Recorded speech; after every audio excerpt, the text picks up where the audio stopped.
Okay, so this is a simple Excel file. We talked about it last week. You can have labels, such as the label at the top here that designates this values that are below this as a value X. Could be a blood pressure, could be age for an older population, I guess. Could be test results, and so on and so forth. And then there's several labels next to it that we haven't filled in those columns yet. Okay, what we're looking at here is we're looking at a sample from a population, and the number of people in the sample go from row 2 down to row 19. So there's 18 people in this population. Okay, so we look at the numbers here. They're randomly distributed, so we can't really tell very much about where the middle of this is, what the minimum is, at least not very quickly, not very easily and quickly tell where the minimum is, where the maximum is, what the median might be, and so on and so forth. So we're going to want to organize this data so we can understand it a little bit, see how it represents the population that it was drawn from.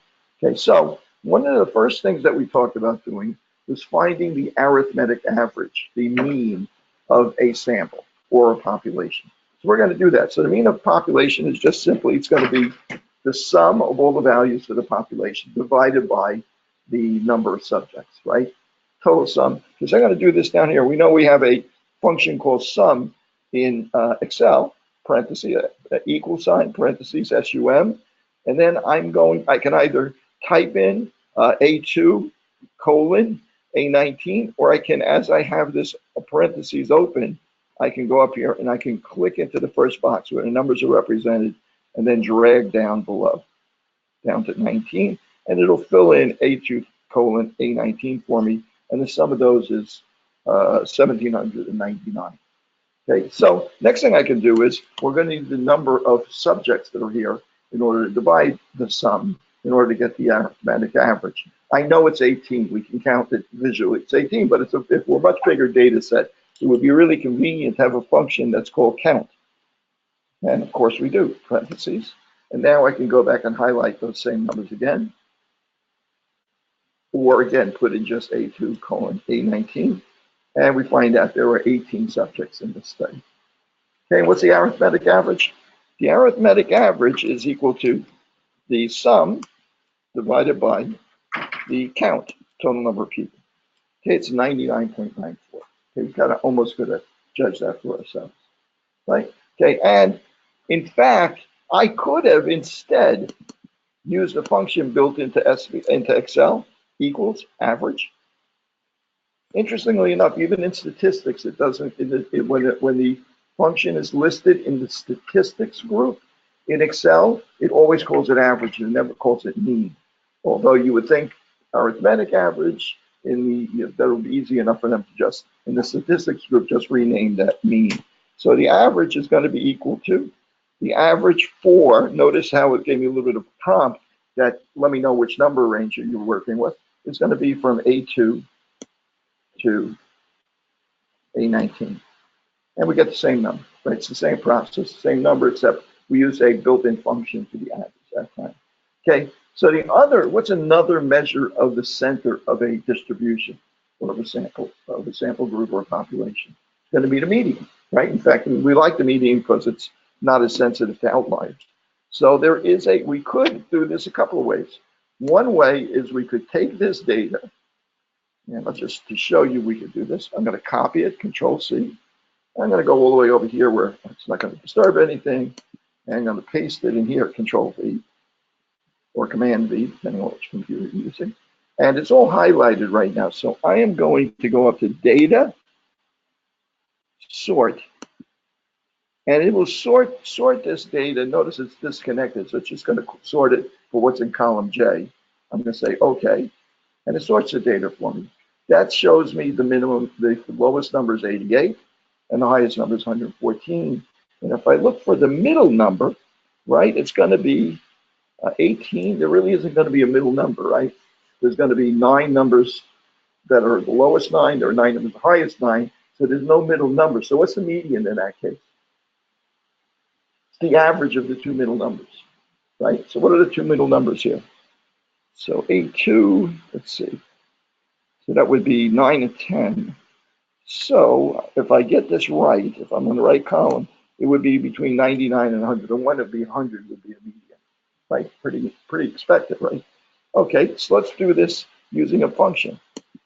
Equals median, parentheses, and that, whoops, open parentheses. And now we do the same thing, A2 through A19, and it comes out to be 100, same as we observed visually.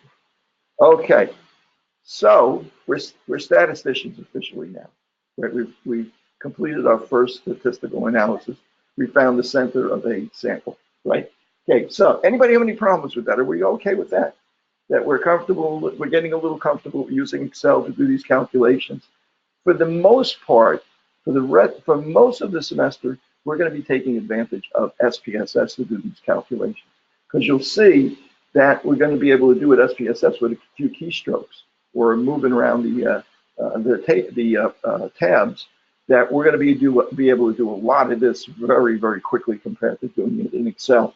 For the most part, we're using SPSS. But Excel is still an excellent tool because tomorrow you could be working on the computer trying to do this kind of work that doesn't have SPSS on it, right? But it's pretty hard in an academic or a business setting to find a computer that doesn't have Excel on it. So it's always good to have this skill with Excel for that reason. Okay, so now the next thing I want to look at is how spread out are these numbers? What is this spread like? So we already decided that the two numbers that really all by themselves could define for you what a distribution looks like, what a population looks like, were mean and standard deviation. Of course, there's other numbers that will refine that for you as well. So we've got a handle now on where the center is because we know the mean and the median. So let's get a look. Is there another number that kind of gives you a picture of where the middle might be?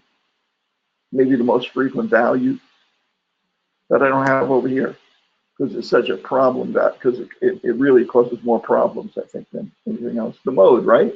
What's the mode represent? Most frequent value is like the highest bar on the histogram. So I'm going to type in here equals mode. I'm going to do it down here, add it away. And notice how it comes up. Oops, mode. Parentheses. I'm going to find the mode. Okay, if we were looking at that sorted group, you'd probably be able to guess it. The mode comes out to be 104. And if we look back here, 104 comes up 3 times. It's the most frequent value that happens to come up. So a little bit of an issue with that when we deal with numeric variable. It's a little funny with that kind of stuff because a mode may not be as informative as you might like. You might just happen to have numbers that where by chance there's very few numbers that are the same, and then there's a couple of numbers anywhere in the distribution just happen to be the same. Okay, and with numerical variables, like for instance, if we were measuring blood pressure very accurately, and we were measuring at 80.3 millimeters of mercury and 92.4 millimeters of mercury, we might not get even 2 numbers that are exactly the same if we took a sample of 50 people, right? So there might not even be a mode. So it's limited usefulness, but that's how we would calculate it using Excel if we wanted it. Okay, so now let's take a look at this. The next I'm interested in is how spread out is this data? I know where the middle is now, how spread out is it? Okay, so there's a few ways that we can look at that. The simplest way is to look at where the minimum is and where the maximum is. In other words, the range, that's called the range. The difference between minimum value and the maximum value is the range. Okay, anybody want to hazard a guess at what the minimum value is? Right, we already found that out, right? It's 88 here, wasn't it? Okay, but we can actually have Excel calculate that. There's a function called min, parentheses. And again, this time I'm going to type in A2 colon A19, just so you can see that it does exactly the same thing. The minimum is 88.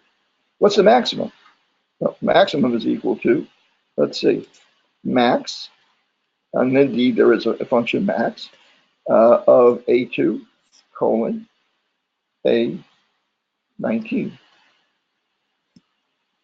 Okay, the maximum is 114. Okay, what's the range? The range is the difference between those two. It's equal to 114 minus 88, right? And the range is 26. Difference between them is 26. The range of blood pressures is 26 millimeters of mercury. Okay, so now let's take another look at this, and look at this another way. When I talk about percentiles, right, what I'm talking about is the percentage of the subjects, the results, the values that are on a scale of 0 to 100% within the range of all the values that I have. Like, for instance, what's the percentile for the minimum? What percentile? There's nothing below it, right? Everything's above it. So what percentile is that? It's a 0 percentile, right? I saw a 0 back. Somebody put up a 0. They were saying, okay, I put up a 0 also back there.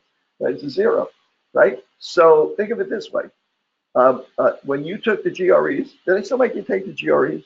Or is that like old hat? They still make you do it? Yeah, I get yeses and nos. Okay. Yeah, if you matriculate, I think you have to take them, right? So at any rate, so if you take GREs, you get a score. I don't know how they score them these days. You get a score of 1600 or something like that. You'll get your score 1600 out of 1800 out of 2200 or whatever it is. But you also get a percentile. And that percentile will tell you that your score, that let's say it's 85% is your percentile. 85% of the people that took that exam scored lower than you, and 15% of the people scored higher than you. So it's not physically the number of questions you got right, but what percentage of the people were subjects that were below you and above you. Okay, so the lowest score is a 0 percentile.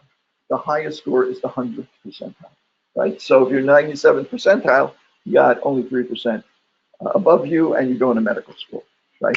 If you're 96th percentile, you're screwed. You're working in the lab. That's the way it seems, right? So anyway, the way you people act about grades and stuff like that, that's the way you must see it, at least anyway. So at any rate, so what would the 50th percentile be? We have another name for the 50th percentile.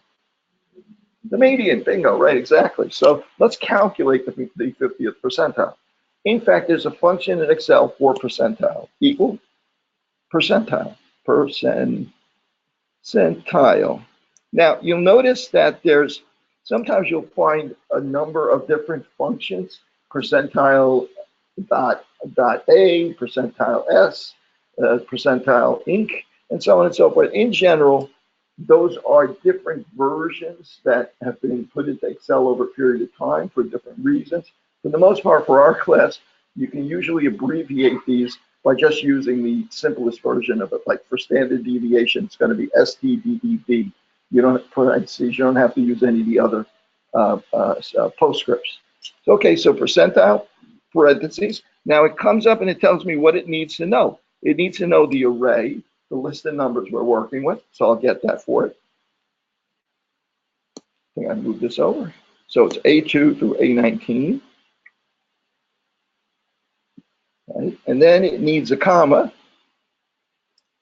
You can see comma there, and then K. K is the percentile that we're interested in.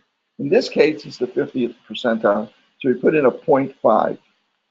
Now, if you don't know if you should put in a 50 or a 0.5, there's two things you can do there. One is you can try it both ways and see what works. The other thing you can do, which is a little bit more reasonable, is to go up to f of x or go into the, which if you click on that, will give you a list of functions and also the help screens. So you can ask it for help on any of the functions, and it'll tell you how to use that function. So the 50th percentile is going to be 100. Same thing we found when we used the function median, right? Okay, what's the 75th percentile? In other words, 75% of the subjects have a value lower than that, 25% have a value that's higher than that. That's going to be equal to percentile. And, okay, and the array, A2, colon, A19, comma, and the percentile is going to be 0.75. Okay, and I got 104 for that. Okay, how about the 25th percentile? Again, equals percentile, parentheses, and again, I'm going to put in A2, colon, A19, comma, and 0.25, 25th percentile. Okay, good. Anybody have any idea why I picked the 25th, 75th, 50th percentile, the minimum and the maximum? What are those 5 numbers defined for me? Let me draw something here. if I can do it without messing things up here too much. Let me use the little bar thing to do this. Yeah, where is it? Where's the, oh, no, that's not what I want. Oh, here we go. Okay, I'm going to put a bar, bottom bar, okay, bottom border, good. Then I'm going to put a pipe. I'll put a pipe.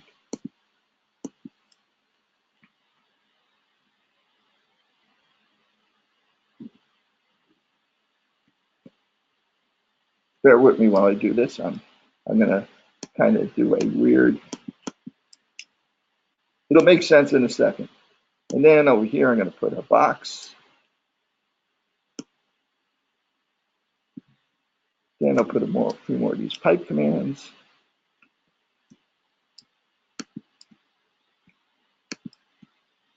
And here, top border. And then I'm going to take all of these and I'm going to center them. I'll center the whole thing. Okay, that look familiar to you? What is that? Box plot. What is this feather at the bottom? I'll call it a feather because it's a thin line. What's that feather at the bottom represent? Well, no, it's at the bottom. The minimum, right? Represents minimum. What's the feather at the top represent? Maximum. What is the top of this square box represent? What is it? The third quartile, that's 75th percentile, right? The third quartile or the 75th percentile. What does the bottom of the box represent? The 20, right? First quartile, 25th percentile. And what is the range of this box represent? The 25th percentile to the 75th, that's called the, there's a hint over here, IQR, interquartile range. That's called the interquartile range. So that range gives us where the middle 50% of the values are, right? That's kind of a visualization of where the middle of this whole thing is, right? So there's one thing missing here, isn't it? What am I missing here? The bar in the middle, which is the median, and I could put that in here. I'm just, obviously I'm not drawing this to scale, but that bar would look heavier, but I don't know if I can get a thick bar. Thick bottom board, there you go. Okay. There you go. So that middle thing would be the bar, the median. Right? Okay, so everything that's in here, all the stuff that's in here helps me define is something I can use to define that box plot. That's why the box plot is such a valuable way of graphically describing the way that the information is distributed. It gives you visually, it gives you every piece of this information, where the median is, where the interquartile range is, where the minimum, maximum is. And if you happen to see a star up here or something like that when we print it out, what does that usually mean? Yeah, that's an outlier, right? That represents the value of what happened there. Did that just happen? Yeah. Why did it do that? Sign into Chrome.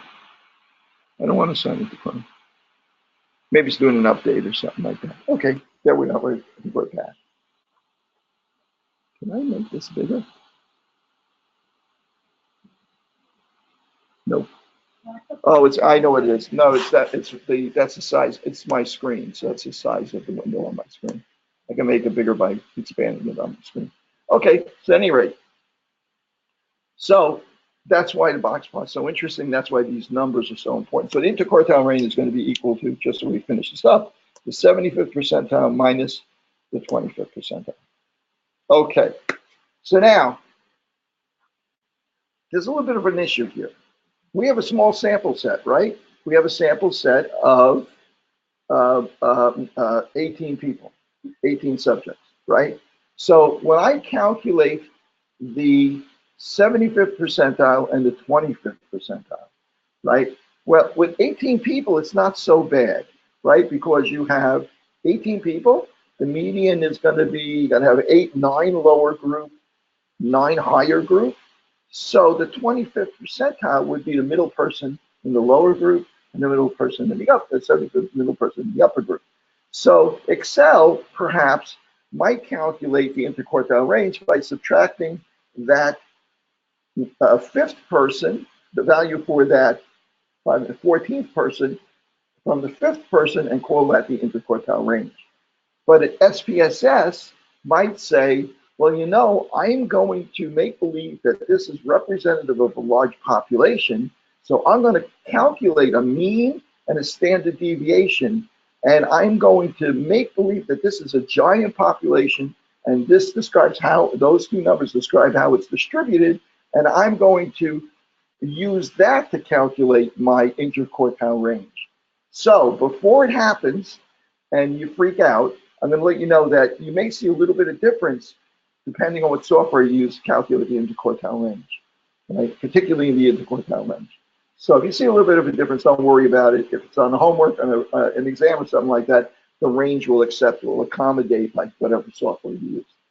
Okay, so so remember, a lot of this stuff is things that we're defining as important statistics. So it's humans that are making this stuff up. Okay, so now, what do we say? What was that statistical function that we were talking about that was so important in terms of describing the distribution of spread of a population besides mean? It was standard deviation. Okay, so chances are it's been a long time since you've calculated the standard deviation. I like doing this in class because we're never going to do this again, right? But this is a good exercise in using Excel. And it's also, for those of you that have kind of like forgotten how that's derived, it's a good idea that you understand where variance and standard deviation, sum of squares, where all those terms really came from. So rather than like just throw them at you, I think it's better if we actually calculate that. So we're now going to take a look at, we want to describe how spread out, how different these numbers are. Are these numbers all close together, or are these numbers very different? Are the individual numbers just a little different from the mean, or are they much different from the mean? That's kind of a description of how spread out they are. So one of the ways I might do that is just simply take the mean and subtract each value from the mean to see if it's 1 different, 9 different, so on and so forth. So I'm going to do that. To start that, though, I'm going to put the mean into this column next to each one of these numbers. We know Excel is very good at doing operations over and over again when things are lined up in columns. So I'm going to click in here, and I'm going to say that this box is equal to what the mean is equal to. And the mean is this value down here, 99.44. Okay, that's the mean. A little bit of a problem. If I enter that, it'll say 99.44, but if I then try and copy that down, right, it's going to do weird things because it's going to say, you know, I think he means he wants to go from that box, and the next row is going to be that box and that box and that box. There's a way to keep it from doing that, and that is to tell it that equals, and I'm going to put in that value, that cell again, which is B23. If you put a $sign in front of the B and a $sign in front of the 23, that changes it from something called relative addressing to something called absolute addressing. That means that from now on, if you copy that number somewhere else, just use that number itself, not the position it's in. Okay, so now when I copy it down, you'll see I actually can copy down that actual number. Okay, the other thing I'm going to do while I'm here is I'm going to go across the top of all of these. And I'm going to go into, where is it? Where's format? I'm using the Mac version of this. I think I can actually click into one of these boxes and say format cells. I highlighted them, highlighted the columns. I'm going to say format cells. You can probably find a menu for that as well. Format cells, and I'm going to tell it that I want to format them as numbers, they're numbers, but I only want 1 decimal place. I'm only doing that to simplify things as we work with this. In fact, in practice, you should never round until the very end, because you're going to see we're going to do stuff like find squares of things, find square roots of things. So what happens is if you round the number and then you square it, well, now that result of that is you've amplified that error, right? So you really shouldn't do any rounding until the end. The reason why I can get away with it here is because, in fact, SPSS, even though it's displaying 99.9, it's really storing the entire number, right? It's only the way it's displaying it. Okay, so let's take the simplest version of how far from the mean are all these numbers. I'm going to say it's equal to x minus x bar. Okay, the number minus the mean. Whoops, I didn't get that well. X minus x bar. Okay, the difference between those two numbers is minus 0.9. Now I'm going to grab the right corner or go up to the top and say fill down. And I'm going to fill down, and it's going to give me all of these differences. Great. So now, if the numbers, what's that? Is that like a surprise? Did you not expect that? I'm sorry. Did something happen? No, we missed out. So oh. No, let me know, because I'll hang on just a second. I'm going to click in here. I'll do it again. I'm going to click in here. So I'm looking for the difference here. It's equal to x for this row, for this subject, minus x bar. I'm going to hit enter. Now I want to copy that function all the way down. This one minus this one, this one minus this one, this one minus this one, and so on. There's two ways I can do that. I click in the first one where I put the formula. I remember the rest of these were blank. I click in there and I can drag down to the bottom one, and then I can go up to edit, fill, down. And it copies down, you didn't see a change because I had already done it. It copies down that formula. So this one is A3 minus B3, this one is A4 minus B4, and so on and so forth. But if once you learn it a little bit better, if you click in the first one, you go over to the corner here, and it turns into a cross. If you click down and drag, it'll do the same thing. You don't have to go up to the top column.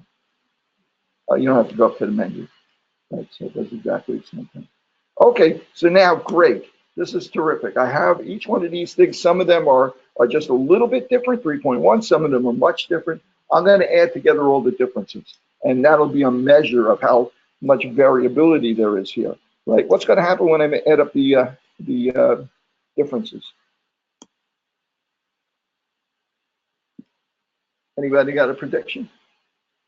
0. Why is it 0? Because that's the definition of the average. Half of the, it's weighted so that half is above, half is below. So you're going to get some that are lower, some that are higher. So they're going to cancel out. You're going to wind up with 0. So that's not a useful measurement of spread for me. In other words, it doesn't matter how spread, if they're really spread out all the values, if they're really tight all the values, I'm always going to get 0 if I add up the differences, just the differences from the mean. Right? So what can I do now? I figure the math is two things I could possibly do. One is I could take an absolute value of all these numbers, and the other one is I could square it, right? Square the numbers. I'm going to wind up with a value that's going to be a positive number, because positive times positive is positive, negative times negative, being positive. So I'm always going to wind up with positive numbers. So since this statistics, we always take a more complicated approach. So we're going to square it instead of taking the absolute value. Okay, so there's really other reasons for it. That's not really the reason, but it's going to seem that way sometimes. Equals, and I'm going to just take this value times itself. Right, C2 times C2. There's also another way to, with an up caret to put in a square or something like that. I'm going to hit enter, and sure enough, 0.9 times 0.9. Remember, it's going to be close to 1, and we're missing a lot of digits, so you didn't notice a change. So again, I'm going to copy this function all the way down by either highlighting this, going down here, and saying fill down. Right? Notice they're all squared, and they're all positive numbers. I could have also just clicked in here and gotten that little square and dragged down, and it would have done the same thing. Okay, good. So what are we going to call this now? Each one of these is a square of the difference from the mean, right? So this is a square of the difference of the first subject from the mean. This is the value which represents the square of subject 4 from the mean for the entire sample, and so on and so forth. So I'm going to go down here. I'm going to add together all of the squares, right? Sum, parentheses. I'm going to add all of these together. Oops. I did something wrong. Oh, yeah, I grabbed that last box also. That's what I did wrong.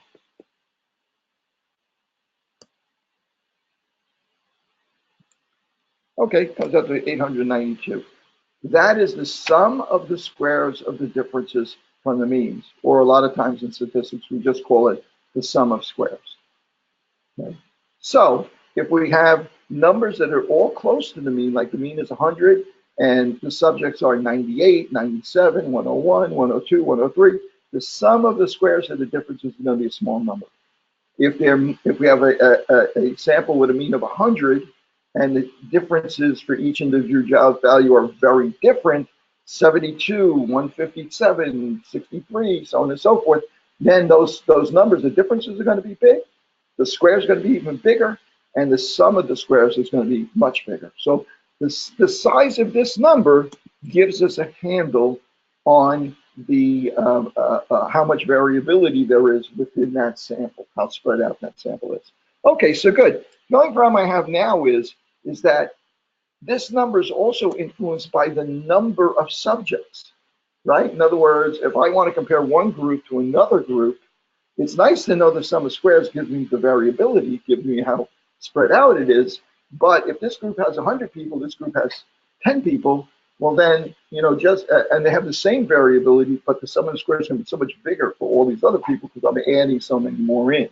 So I need to average this for the individual, for the number of subjects that I have. And I'm going to do that here. I'm going to say that that's equal to the sum of the squares of the differences divided by, if I'm dealing with a population, I would put 18 in there, the size of the population, if 18 was the population. But this is a sample. So instead of using 18, I use 17, or n minus 1, sample size minus 1. So I'm going to put in 7, rather than do that, I'm just going to put in the 17, which is 18 minus 1, and I'm going to hit enter. That's called a variance, right? So now that number represents the average sum of squares in this sample. Okay, that seems pretty clear, right? Okay, so now let's take this another step. The problem here is that because we squared these differences, the magnitude of the difference is not well described by that because it's blown up, right? So now if I take the square root of this, it'll bring the number, this average sum of squares, it'll bring that number back down into the range of the numbers I'm dealing with, the individual subjects. So I'm going to take that number, the variance equals, take that number, and I'm going to say the square root, and there's a function square root, SQRT, parentheses. Okay, and I'm going to click into 52.5 because that's going to show up D21. I'm going to take the square root of that number, and the square root of that number is 7.2. Right? 7.2 is called the standard deviation. That's why Levi was saying before, well, if you know the variance, you know the standard deviation, and if you know the standard deviation, you know the variance, because one is just the square root of the other. The standard deviation is the square root of the variance. Okay, everybody got that? So what do we have here? We've calculated the sum of squares, the variance, the standard deviation, the mean, and the median. We have all the tools we need now to describe a population. Okay, you guys okay with this? All right, good. Okay, so now that we've done that, let's take this same data set and look at it in SPSS. So I'm actually going to save this. I'll post it on Blackboard. So you can, I'm gonna save this.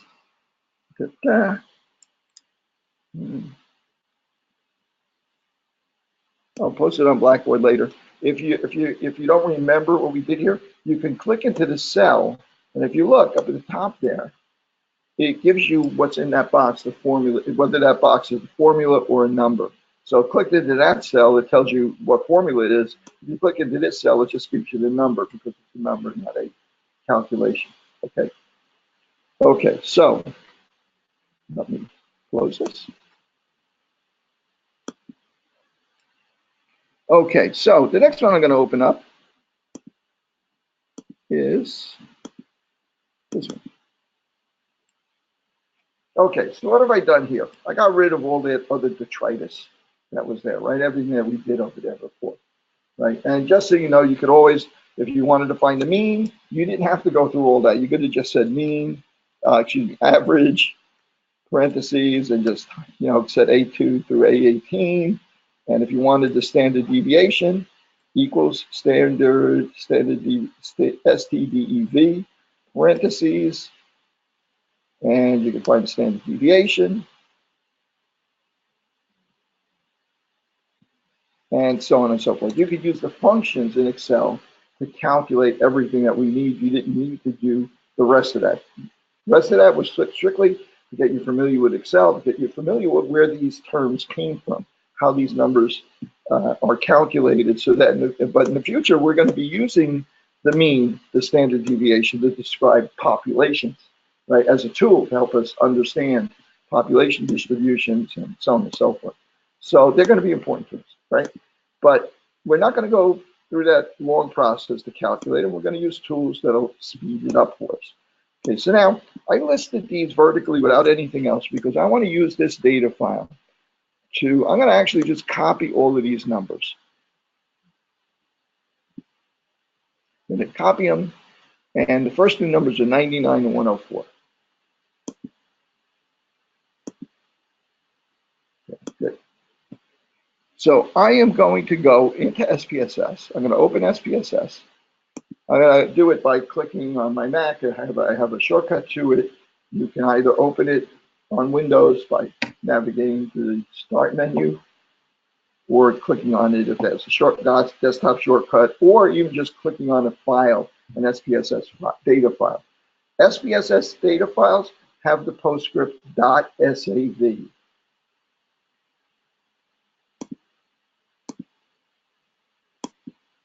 Okay, so what happens here is SPSS opened up, and it's got a template window, kind of like you have in Word. It comes up, it gives you an opportunity to choose different templates.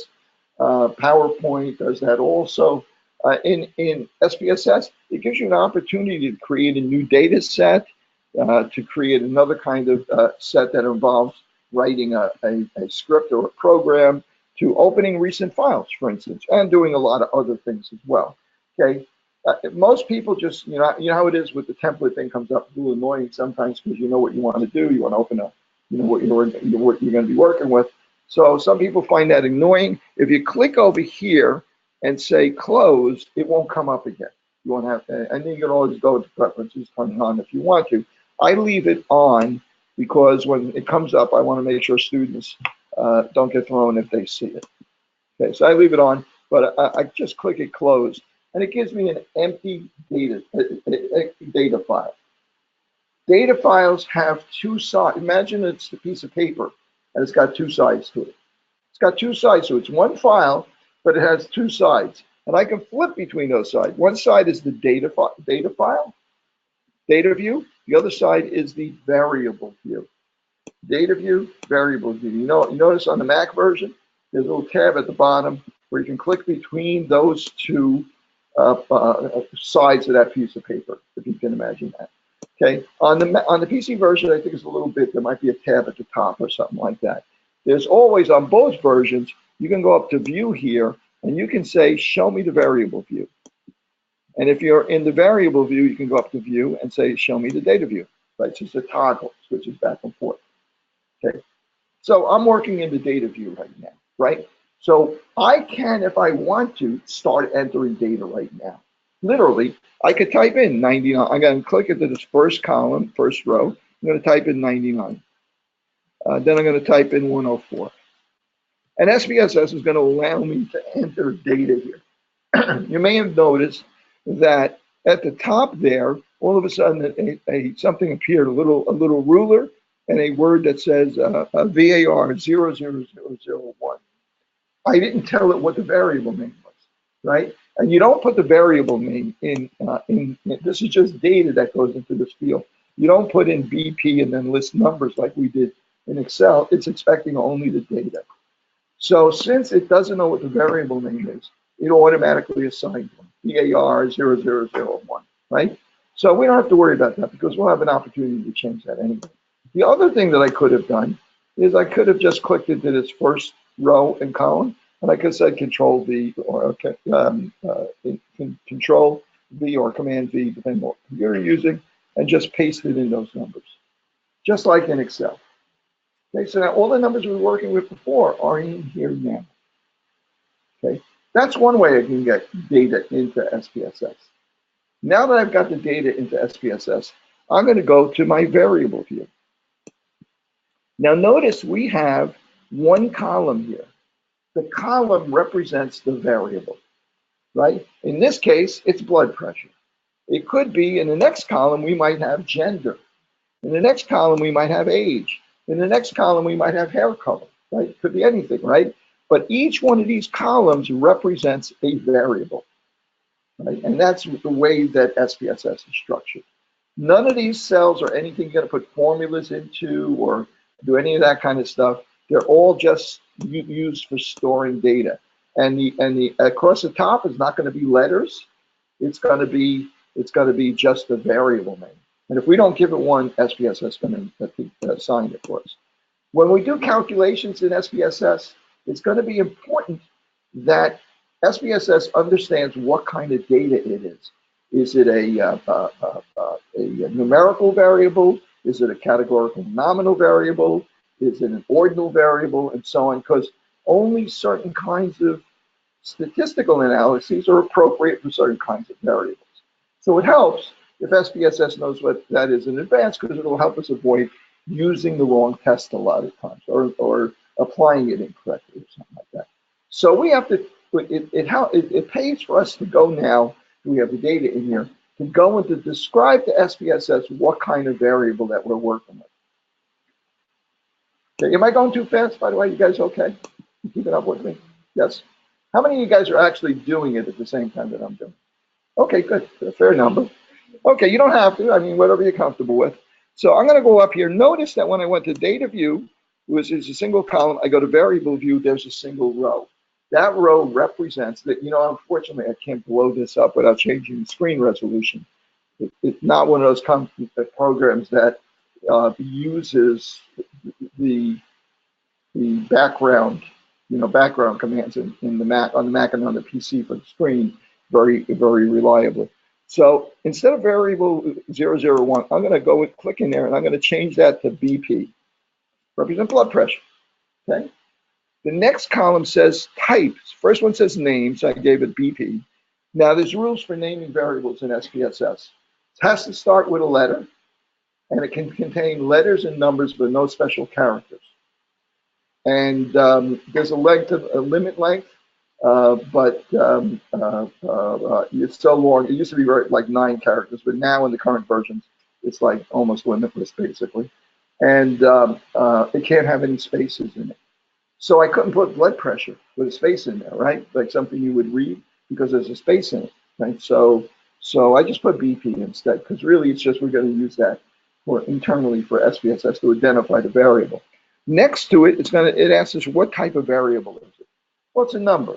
Sometimes it's going to be a letter, it's going to be text, it's going to be a number. That just tells it that what we're actually typing in is a number. Then it tells us what's the width and how many decimal places is it. Now, SPSS guessed that, well, based on these numbers, I'm going to give you eight digits and 2 decimal places. You can change this if you want to, right? I could change it to 0 decimal places because I know all these are whole numbers if I wanted to, but you don't have to. You can leave it as it is. Right now, it's 8 characters wide and 2 decimal places. The next column is called label. When we use SPSS, we're going to create tables and charts and graphs and so on and so forth. We may not want it to just say BP. Maybe that's not descriptive enough for us, right? So this gives us an opportunity to give SPSS a description with spaces, special characters, whatever we want to put in there, that it can substitute for BP to make the charts and graphs that we're going to tables that we're going to generate clearer. So I'm going to type in here blood. I'm going to type in here patient blood pressure. I might have put systolic blood pressure, diastolic blood pressure, and so on and so forth. But I determined that. So from now on, when SPSS creates a table or a chart that involves this variable, it'll substitute patient blood pressure for BP, a bit more descriptive. Okay. When you look at Levi's data files, you'll look at his variable names and they'll seem meaningless to you, right? Until you see the label that goes with them. And then they still seem meaningless to me, but that's my thing.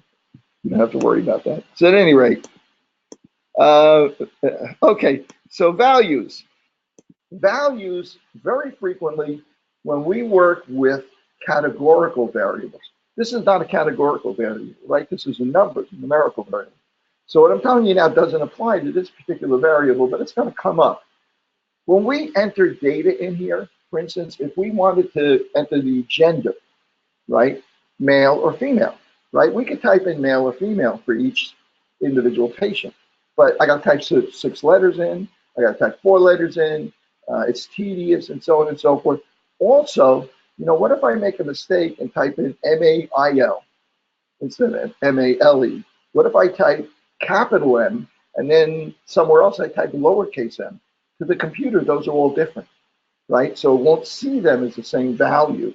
So a lot of times what we'll do is if it's a categorical variable, let's say gender, I might say the value 1 represents male and the category 2 represents female. And now for that subject, I'll just type in a 1 or a 2. But SPSS understands that that 1 or 2 represents those values because I've told it that. I'm going to cancel this because this is a numerical variable, so we don't give it values. The value is just, its value is none because the value is just a number itself. Later on, as we move on, this is going to come up a bit.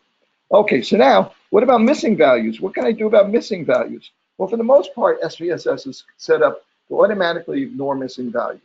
So like, in other words, if you have 87 people and you have blood pressures for every one of them, but you only, you don't know if there may be 3 of them where the gender is missing, it'll calculate the blood pressures for all 87 people. But then when you try and create a chart for male and female, it'll ignore the missing value and just examine 83 people. But you can set up rules to tell SPSS, well, gee, if I'm missing the gender, I don't want to use that data at all, so eliminate those guys. If I want to, and so on and so forth, there's things you can do, but for the most part, it'll handle it. As far as we're concerned, for the most part, you can trust SPSS to handle it, okay.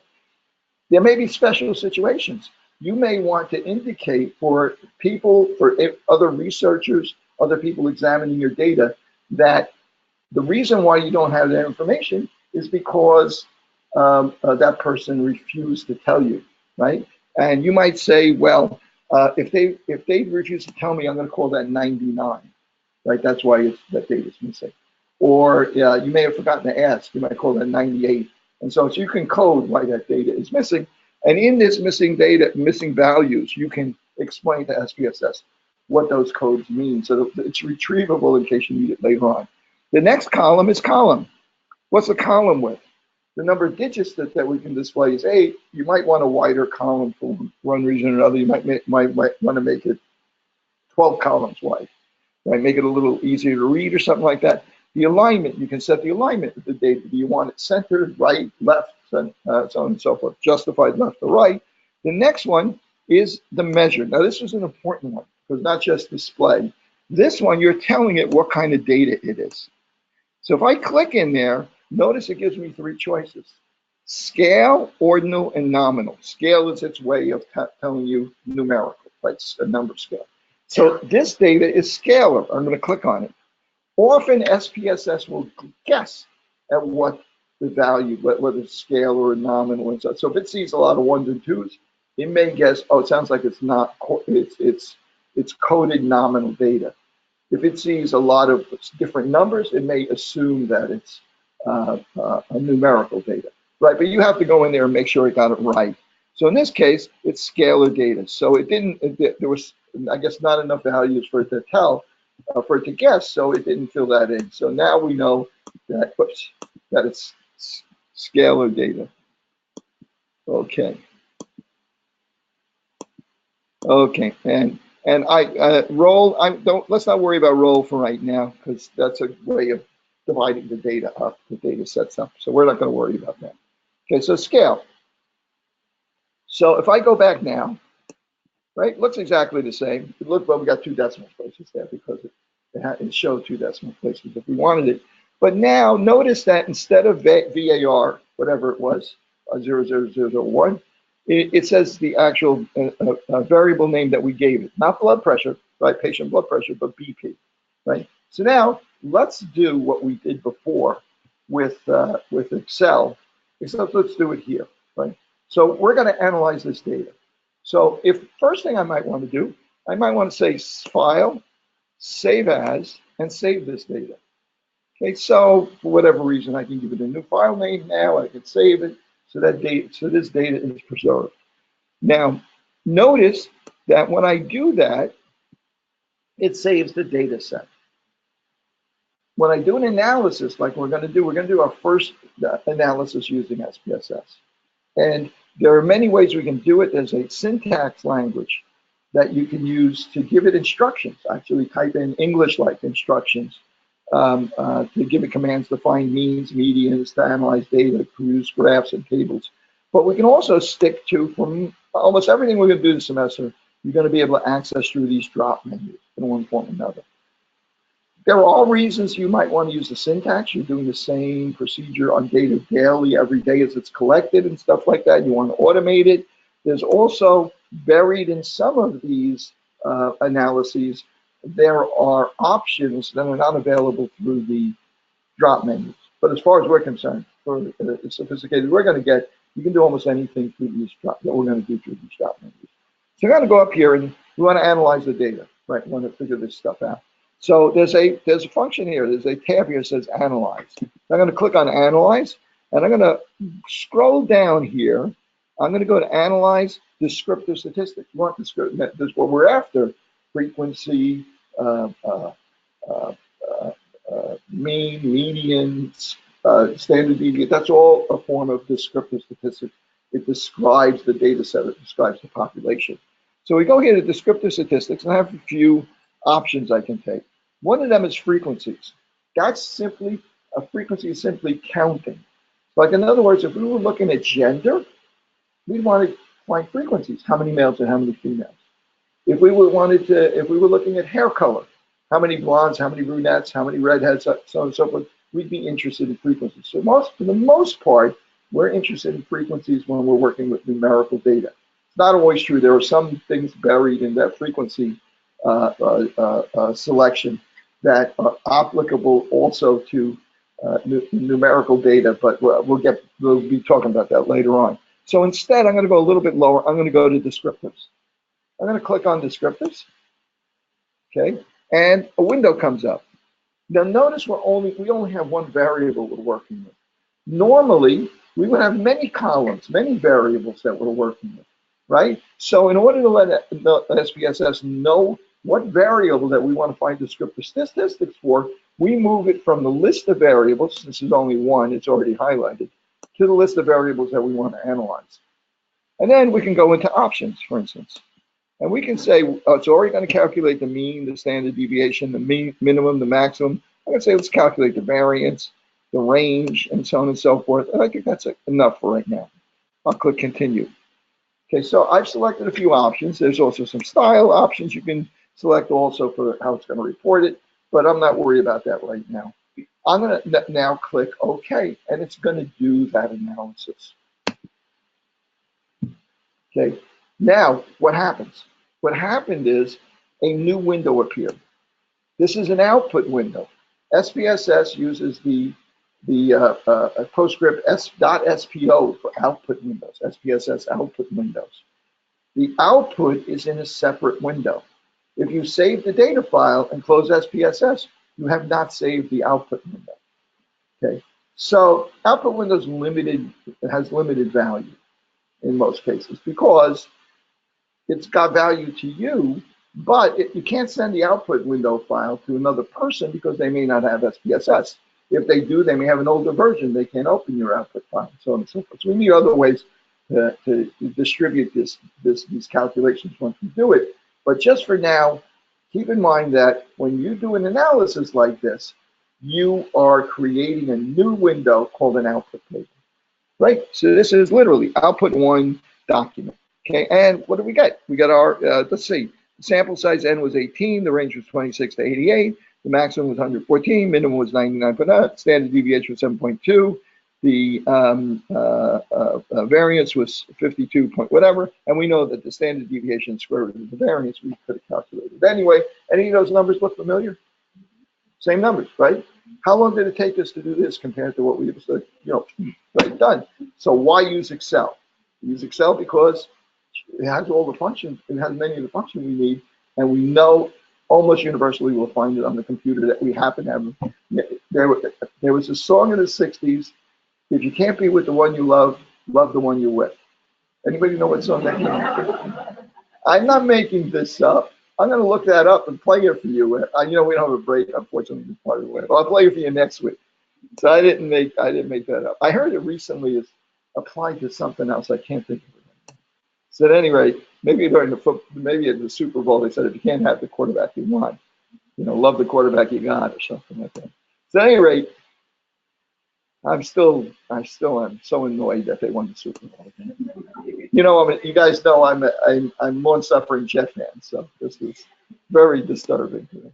But at any rate, we have these analyses, right? There are a few that are missing, there aren't there? That, I don't see the minimum, the maximum, I don't see the quartile range, and so on. Well, in fact, if I go back up here to analyze, we have other selections there under descriptive statistics. We can go over here down to explore, right? And notice now we get a little bit more, a few more options here. But right now, what I'm interested in is moving this over to the list of variables I want to analyze. This time it's calling it the dependence list rather than variables, right? And I'm going to click up here on statistics. And all it says is something about the 95%, calculate descriptives, and also keep in mind confidence intervals 95%. We're not going to worry about that right now, but it says just calculate descriptives because it's going to do a wide range of descriptive statistics. Doesn't ask us to choose which ones. It's just going to choose for us. And then there's also, we can ask it to do various plots. For instance, it's going to do something called a stem and leaf plot. We can ask it to do a histogram for us.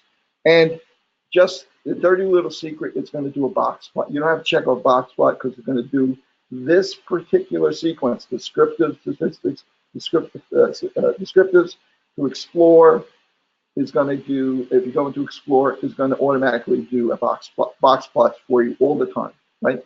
So I'm going to click continue, and down here it's going to ask us whether we want to display just the statistics, the plots, or both. I'm going to leave it on both. Then I'm going to click OK. What's going to happen? The output table window is going to come up again. There's the output window comes up again, and here is our results for our output window. Before we go any further, I just want to point out to you that every time it creates an output window, it also creates some syntax, some instructions. Like the first one, descriptives variables equal BP / statistics equal mean, standard deviation, variance, range, minimum, and maximum. That's instructions that SPSS wrote itself to do what we asked it to do, include calculating these various statistics. If you were to take that, type it into a syntax window, and hit run, it would do exactly what SPSS does. Right, so you literally could copy that and use that as a basis for creating a program to do repeated calculations if you really needed to do it.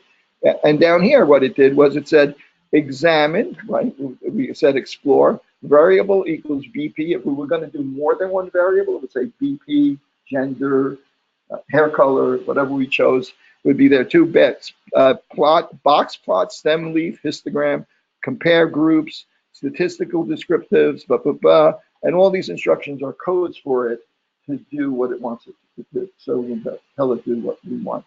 In a sense, kind of like you would use R to describe what you want R to do on the variable set. Yes?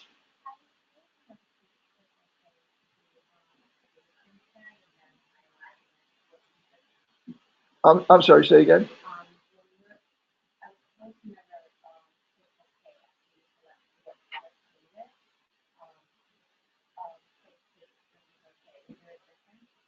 Paste versus OK. Yeah. So let's say,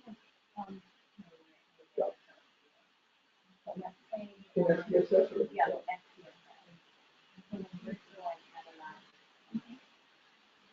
Analyze? Yes. Yes. Yes. Yes. Oh, let me take a look at that. Let's see. Is there a difference or? I don't know. Never occurred to me to look. Analyze. Like, I've been doing this for 20 years and then nobody's asked me that. Analyze, descriptive statistics, explore. So I moved that in there. And is there an, all I see is the OK here. Is that, oh, paste? Paste? Okay. Oh, that, you know, that took the instructions and pasted it into a syntax window. See, that's a new window. That's actually a program window. So now I could say run, highlight this, and say run, and it does the same thing. It brings up the output. So paste takes the instructions and creates a syntax window for you. So you don't. So it saves you the trouble of, if you wanted to store this so you could use it over and over again, of copying this, and then of saying copy and paste in the new program window, in the new syntax window. Right? We have data windows, we have output windows, and we have syntax windows. Gives you the same, yeah, but you got to run. See, what you had to do is run it there, right? When that syntax window came up, there's that syntax window, right? I had to tell it to take those instructions and then run, and it does it brings up the output window, it does the calculation. If you just hit OK, it just does the calculation. I guess that's nice, because then if there's any kind of error in there, you know, maybe it'll catch it or something like that. And plus, you have your instructions separately, so you could go back over them. I remember a while ago, there was an instructor that would actually literally put together his lesson plan using those instructions. In other words, he would like give out handouts and say, oh, okay, this is, you know, now we're going to move on to calculating this. And he'd give you the syntax for it. And then he'd go on, and he would even put comments in the syntax. I think the pound sign, you can put comments in there and like tell you what's going on for each step or something like that. So I think for the most part, you know, you should take a look at the syntax as it comes up, just to wrap your head around what it's doing. But I don't think you're going to necessarily have to learn it here. The more you learn about this, though, the more valuable this program will be to you in the future. So what you need to get by here may not be what might be valuable in the future, right? So you may want to like look at how to create syntax windows and run programs in SPSS as well, right? Because you want to add that to your resume. You worked on this charity during the summer, and you did this, and you also now use SPSS, Word, Excel, SPSS. So anyway, I mean, I guess there's some value to it at some point. The value is actually, it probably isn't any, because, you know, you'll find where we are now is like pretty much you get a job, and they ask you how to use SPSS, you say no, they tell you, well, find out. Okay, so your graduate students now, you know, that's the world now. Right? This world is no longer, oh, okay, we'll show you how. So at any rate, notice that we have a little ticker here. So this can get pretty involved. Look, I did it over and over again. There's a lot of stuff here. You can use this little tape on the side here to jump quickly to that particular calculation. Right? You can see as they go through this. Okay, so let's look at what we got here. So what we got here was the same stuff we got before: number of subjects. We got the how many of them we had data for. There were no missing values, so it's 100%. Then we got the mean. We got this thing called confidence interval. We got the median, the variance, the standard deviation, minimum, maximum range, interquartile range. That's a number I think might be a little bit different if you calculate in Excel. Calculate here. And find some other stuff about the way about the nature of the distribution. Okay, but we're not worried about those last two things right now, but they'll come up. Okay, and here is our distribution. It has a nice bell-shaped curve here, right? What does that suggest? That suggests that it may be the population may be normally distributed, right? So it's not a perfect bell-shaped curve, but it's, you know, it's got elements of that. And here is our box plot, where we can visually see immediately what the minimum was and the maximum was, what the interquartile range is, where the mean is. Notice the mean bar is not right in the middle there, is it? Right? What would that suggest to you? It would suggest to you that this is skewed a little bit, right? Like it's weighted to one side or a little bit, right? So Yeah, it looks like, looks like maybe, it's a little weighted towards the higher side here, So I'm thinking that it's skewed a little bit. It's not perfectly normal. It's skewed a little bit. And the shape of the histogram and the fact that the median is not right in the middle of the interquartile range also is a tip off of that. We don't have to worry about that for a while, but when it comes up, it'll be interesting. But this gives you, look, it gives you a lot you need to know about this distribution, the box plot. Right? It would be really neat if we had two groups of people we were comparing, or two groups of subjects we were comparing, and we could see the box plots side by side. So we could get a quick idea of how these distributions compare to each other. Okay, well, let's take that and let's move on from that. So now I am going to go to my files again. Actually, I'm going to say in SPSS, I'm going to say File, Open, and I'm going to say Data. Okay. Before I go too much further, we already just did this, but I'm going to do it again. You may remember we had one of our Excel files. I'm going to have to cancel this to open that file again. One of our Excel files. I don't remember which one. Open, recent. One of our Excel files, I think it's this one. It's a very simple file. Just had the variable name. I'm going to change this to BP, just for the hell of it. The variable name and all of the values, straight in a line below it, right? And I'm going to say save. I'm going to save that. Okay, it's called Descriptive Statistics, Exercise 1A. I've changed it a little bit. Just the only thing I've changed, you don't have to bother to change. I just changed it to BP. Right? You could use the original file. Now, wouldn't it be convenient if we had a lot of data in Excel, if we could import that data easily into SPSS? Like this, right? I copied and pasted it before just to show you could work with Windows without using SPSS, without using other sources. But now I'm going to close this because SPSS doesn't like trying to open other programs' files while they're open in that program. So I have to close that window. And then I'm going to go into SPSS. I'm going to say File, Open, and I'm going to navigate to that Excel file. Okay, and let's see. I'm still in Excel. Hang on a second here. Okay, now I'm in SPSS.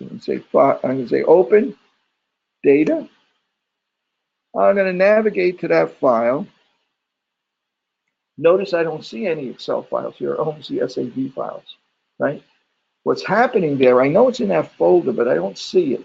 I don't see it because the file, it says open files of type. See where it says files of type?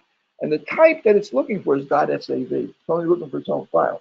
So I need to click this, go down to Excel, and now it will look for Excel files. So now all of a sudden, in the same folder, now all of a sudden it can find the Excel files. If you're really stuck, there is an all files down here that you can tell to look for all files if you want to. So, but I'm okay with Excel files. And I think the file that I want is 1A. Okay, I'm going to click on that and I'm going to say open. I'll know pretty quick if it is or not. Oh, okay, here, look. It tells me that this is a worksheet that has data in the range of A1 through A19. That sounds right? It's got the top row and it's got all those numbers below it. Okay, so this check mark says read the variable name from the first row of data. Aha, BP or X, that's the first row of data. We want to tell it that's the variable name. It's not data. If I unclick that, it'll think that's data also, right? And if it isn't data, if it's a number, if I leave that clicked, it's going to take that and turn it into the variable name, and I'll lose one of the points of data, right? So you got to make sure that that's right. This check mark, percentage of values that determine the data type. In other words, it's going to look at what 95% of the data looks like in order to try and figure out on its own if it's scalar or nominal or ordinal. You can leave that on or off, doesn't matter because you can always go back and check it. And then this other stuff we're not too worried about. But if you look here, look, it looks like it's getting it right. Looks like it sees that that's BP and that that's our data set. So I'm going to say OK, and it will import that data. And there's the data in SPSS now from that Excel file. just as we've had it before.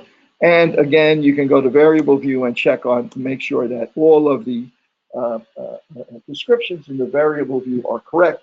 Notice that this time it guessed at the variable view and it imported the variable type.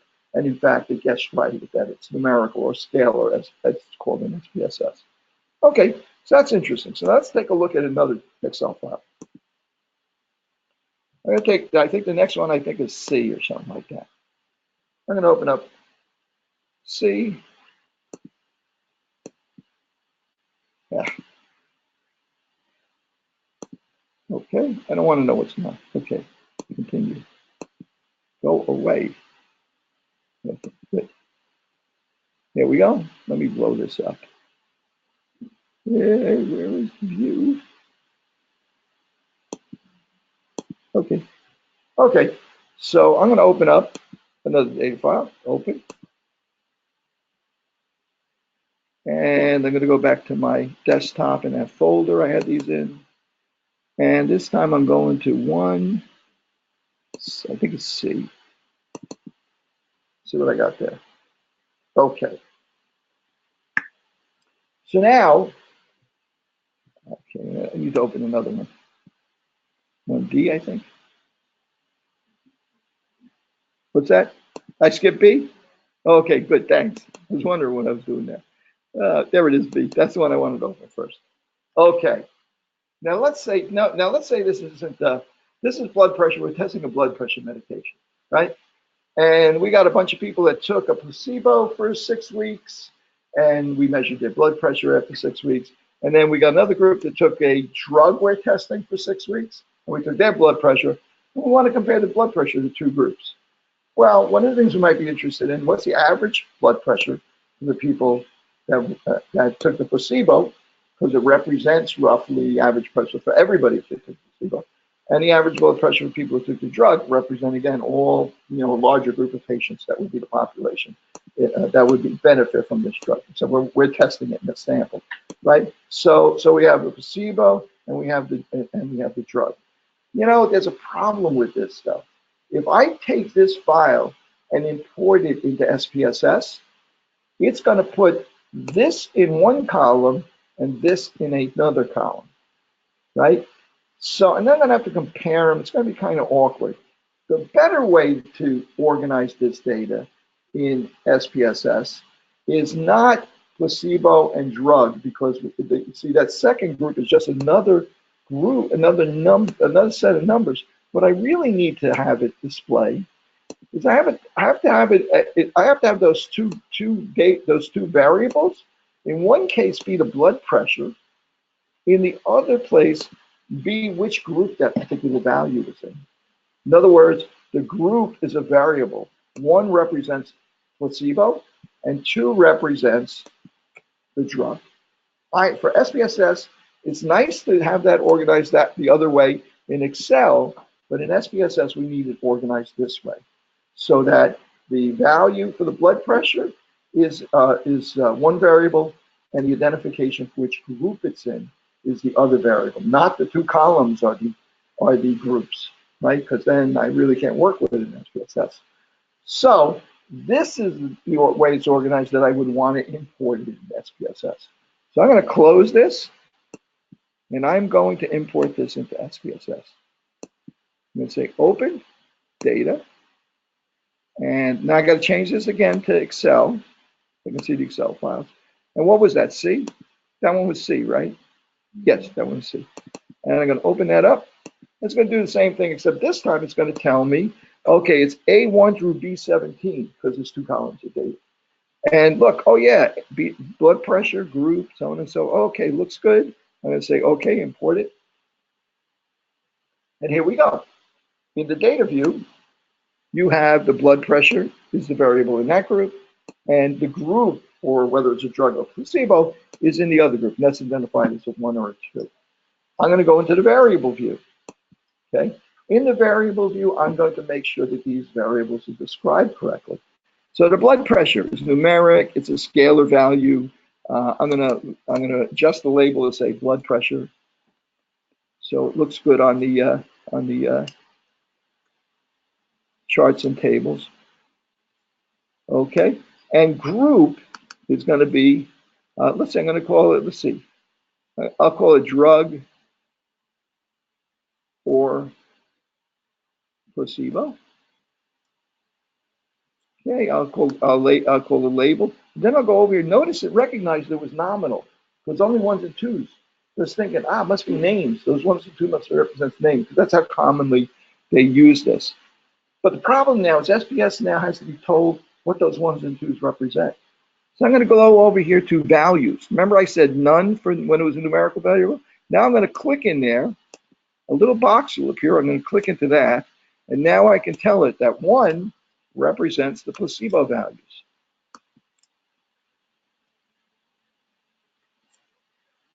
Blood pressure, let's say.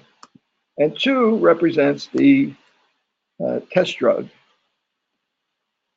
blood pressure. And click OK. Okay, so now I'm going to go back to my data view. Notice it's replaced all the ones and twos with what the values are. If I don't want to see that, if I want to see the actual things that are typed in there, I can go up to View and click on Value Labels. And it goes back to the actual numbers that are typed in. And if I go back and click on it again, it's a toggle. It lets me see that as well. Okay, so now let's analyze this data. Let's compare the two of these. Okay, so what are we going to do? What do you think? I'm going to analyze this data. What tab do you think I might use for that? Right? Analyze. There you go. Usually we're at the fourth session before people realize that. Okay, analyze descriptive statistics. Now I'm going to go to explore because I know it's going to give me more data, but more importantly, I know there's something in there I really want. Descriptive statistics. I'm going to go past frequencies because usually, mostly that's nominal data. Not always, but usually. I'm going to go past descriptive statistics, descriptives, because I know it's only give me a limited number of statistics, and no charts or anything like that. I'm going to go to explore. Okay. Now I have more than one variable. I've also got more than one box to push them into. Okay. So the dependent list, that's the variable that I'm actually calculating the descriptive statistics for, which is blood pressures. I'm finding average blood pressure, standard deviation of blood pressure, and so on and so forth.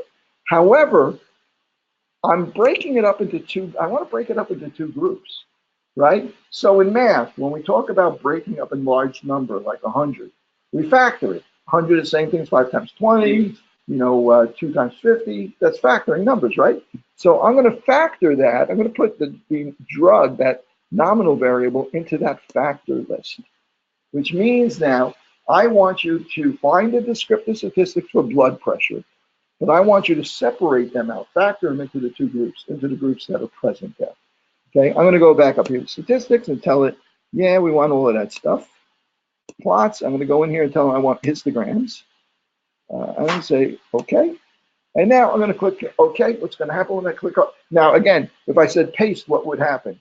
It would put the instructions for this into a syntax window, which I could then say, highlight and say run, right? But I don't really, since I'm not worried about that right now, I don't need those instructions. And they're going to be in my window anyway if I want to copy them.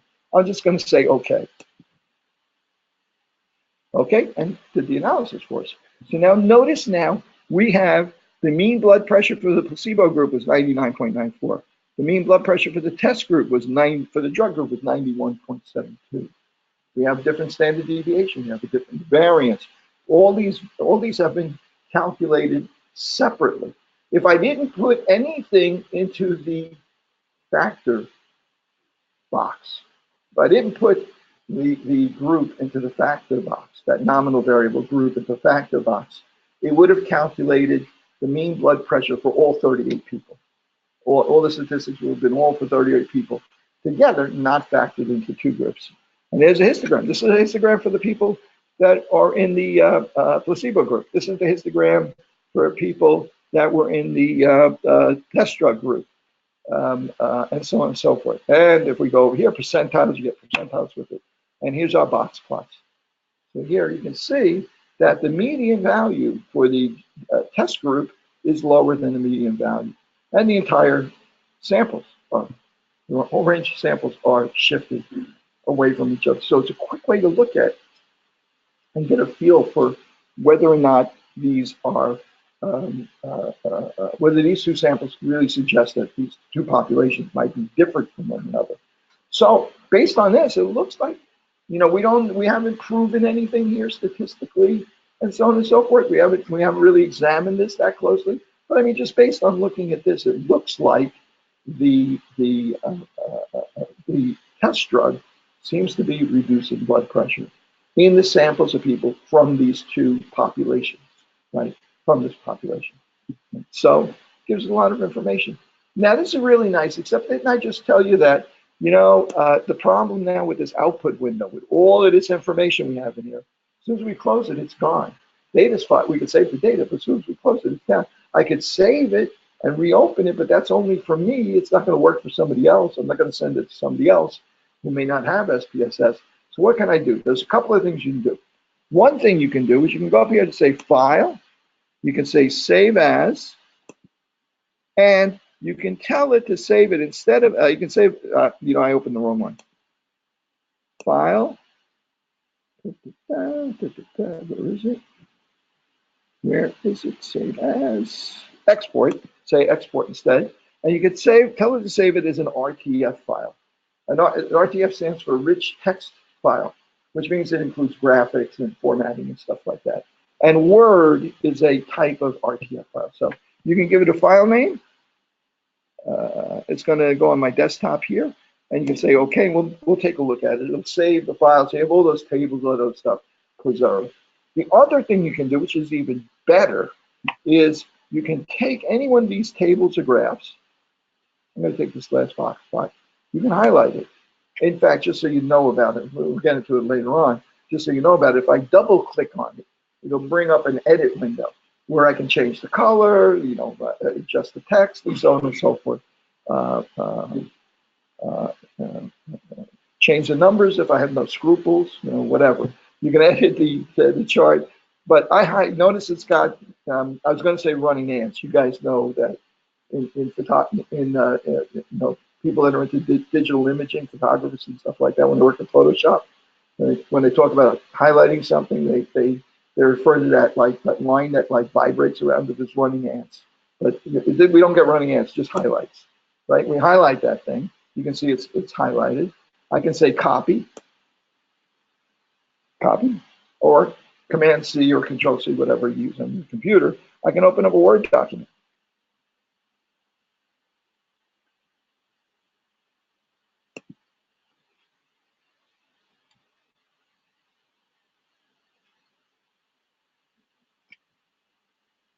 Okay, get rid of this.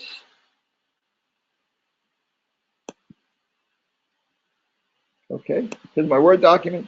I could be working on a paper. Not much of a paper, but random letters, right? And then I need that chart from that I've analyzed. And I can say Control V and wait a while. I just did it a moment ago and it worked. Oh, you know why it didn't work? I have two versions of Word on my computer. An older Mac version that will not allow me to copy and paste images from SPSS into it. It's a bug in the program, but which they've never corrected.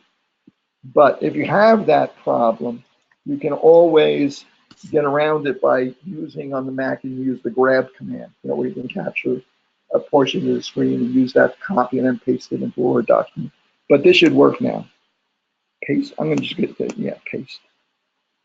Paste. There you go. You can paste that in. So any of those tables, any of those graphs that you need to put into a report, you have another class. You have to analyze some data for another class. So you're working on your capstone. You can analyze the data in SPSS, get the output in SPSS, and then you can use tables from SPSS and put them into your report. Right? You can modify them so that they look better. They're easier to read, they look better, and so on and so forth. You can do that in SPSS. You can also create charts and graphs with Excel, and in some cases there might even be nicer charts and graphs. There are a lot of graphical functions in Excel, which in some ways are nicer than what you might see in SPSS. So the first homework assignment is going to ask you just some odds and ends on identifying variable types and some of the other stuff we talked about, right? And but there'll be three problems at the end. And the problems will be for you to open in SPSS or Excel, both. One's going to start with opening a file in Excel, and then the next two are going to be opening the same file in SPSS, and then opening a different file in SPSS, almost exactly what we did here. And it's going to ask you for the first file in Excel to calculate some basic descriptive statistics, mean, median, and just literally just what we did here. Then the second two, one of them is going to ask you to repeat those calculations using the data from Excel in SPSS. Either paste it in, or I may just give you the copy of it or something like that, just like we did here. The third one is going to ask you to compare two groups. So I'm going to open up that data file right now so you get a chance to look at it.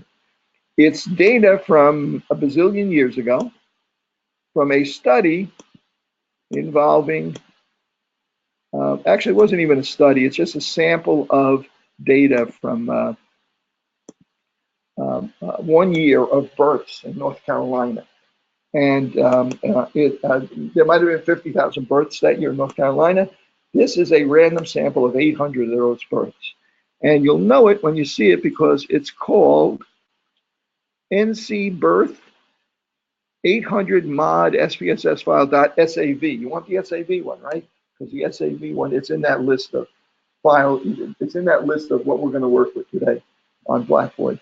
It's the last one.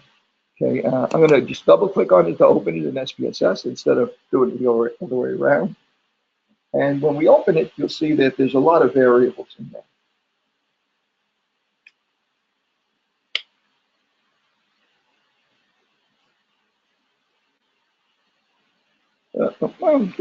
You might get a warning about SPSS is running in Unicode mode and so on and so forth. There are many different versions. Remember, this is version 25. A lot of people are still using version 16, right? And they changed the way they encoded data, right? So you'll get a warning about, how the data is encoded, but SPSS will interpret the data and handle it correctly. All you really probably need to do is say yes. Certainly with the files I give you, all you're going to need to do is say yes to that if you happen to see it. Okay, here's our data file. This data file is 800 different births. If you go down all the way to the bottom, there's 800 rows. Each column is a variable. Plurality. What does plurality mean in birth? Well, you're mostly going to see ones, maybe occasional two. If you're really lucky, it's the number of infants in that birth, right? Number of babies born during that birth. Sex. That's not the sex of the mother, right? We know that's the sex of the infant. M age, the mother's age, right? Weeks. You see how these variable names can be a little confusing?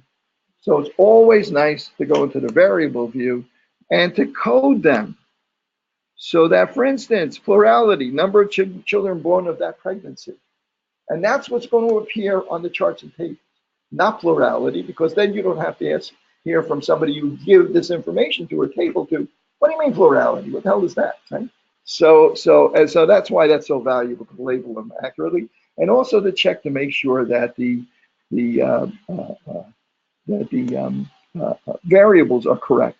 Notice plurality, it thinks is nominal because it's all ones and twos. It's not really nominal, is it? It's scalar. It's a number, right? Okay. Sex, gender is nominal. That's true. And notice it's already been coded for you. Someone's already put in there that one represents male and two represents female, right? You, in a lot of cases, you'll get the data, but these values will not be in there. So you will have to code it. So you get something with the data called a code book. And it tells you, oh, if it asks you about, for instance, it asks you about marital status. Well, one might represent married, two might represent single, three might represent partner, four might represent divorce, 5 might represent widow. So each one of those numbers has to be coded in here to let SPSS know what those numbers mean if you want a table that involves marital status that doesn't say 1, 2, 3, 4, 5, and instead says what the actual status is, right? You have to go in and code it. In this case, it's coded for you, right? So this first assignment, you're going to have to worry about that. Okay, so I'm going to go back to the data view. So for instance, if I wanted to know what the average age for mothers who were married versus unmarried, and I'm just going to click into the variable view again. Marital status, and I'm going to click into the values for marital status.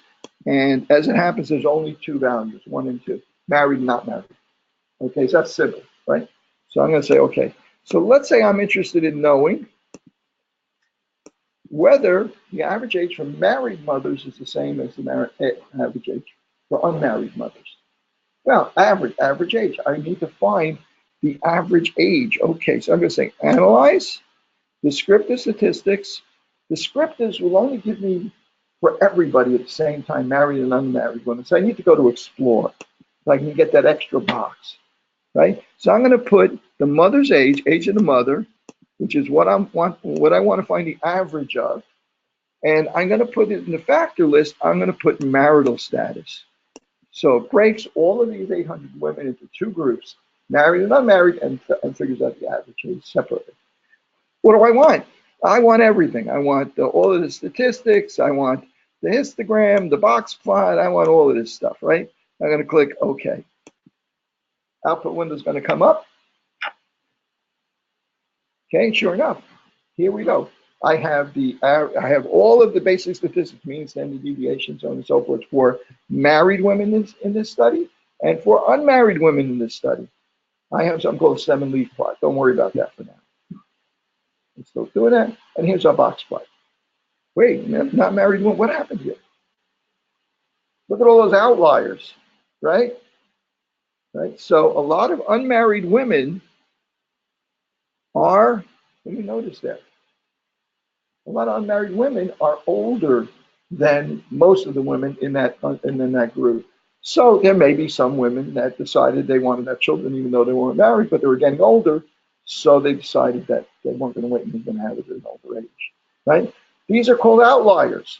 You have to decide, do I include them in this information, in my analysis, or do I not include them? SPSS has made its own mind up. SPSS has just ignored what it means and has just done a mathematical calculation. And it's basically said, if it's 1.5 times this upper, I don't remember exactly what it is. I'm going to make something up since I don't remember exactly what it is. But it's going to say if it's more than 1.5 times the one of these quartiles above the top part or something, the top quartile, the third quartile, that is going to define it as a outline. So it made a mathematical judgment, right? And that's why it picked these. And the numbers here, they represent the subject number. Like 770 is the 770th subject of this data file. So we have our histogram. We have our box plots. Did I tell it to make a histogram? I guess I didn't tell it to make a histogram. Analyze, descriptive statistics, explore, plots. Any go to plots, don't make a histogram. See what we got. See what our histograms look like. Okay. Histograms here should be pretty interesting. Okay. Mothers. This is for married mothers. This is for unmarried mothers. Yeah, look, it's got the same thing here. It's skewed to the right. Right? We have a lot of values that are much older than the rest of the distribution. So what's happening to the mean? What outliers do to the mean? They have an effect on the mean. They pull it, since they're older women, they pull it to the right. So the median stays pretty much where it normally is, and the mean gets pulled to the right. That's called right skew. So when you see that tail like that, and there's values out there, that's right skew. That's also sometimes called positively skewed. Let me look at that box plot. Notice the box plot here. You see all these values that skew is mirrored in where the median is in that interquartile range, right? 50% of the people are in this little range here, and all the other 50% of the people are in this big wide range up there. Even just considering the ones that are not outliers. Right?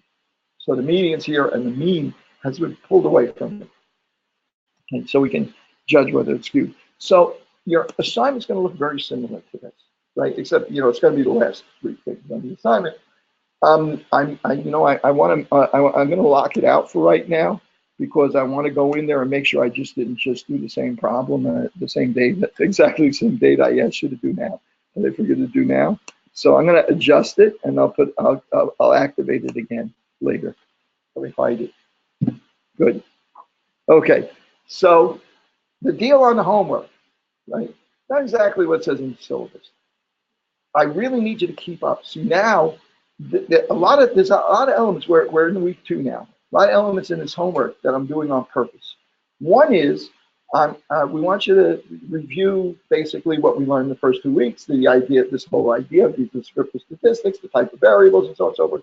But also now this assignment will force you to make sure you got access to Excel, make sure you have access to SPSS, to actually, for the first time, open it and use it, not wait until week 6 to download it, get it for free, get it set up on your computer, start using it. So that's the intention here. I made it due 7 days from now. The class end of day on whatever the class night is, right? If you submit the homework, and you will be able to go back and do the homework as many times as you want. Unlimited number of times you can do the homework with this one rule. You can redo the homework over and over again and improve your grade in the homework, right? But I want you to make at least one submission before the due date. That'll help you keep up. I'm not doing that because I want to be mean. I want to encourage you to keep up.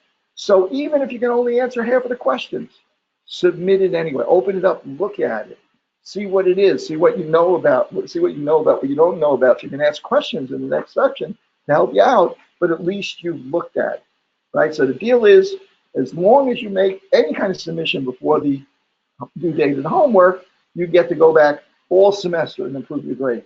So that's 40% of your grade is going to be 100% by the end if you're smart, right? At the end of so how does that helps? If you crash and burn on one test, that's going to help, right? Okay, guys. Good night.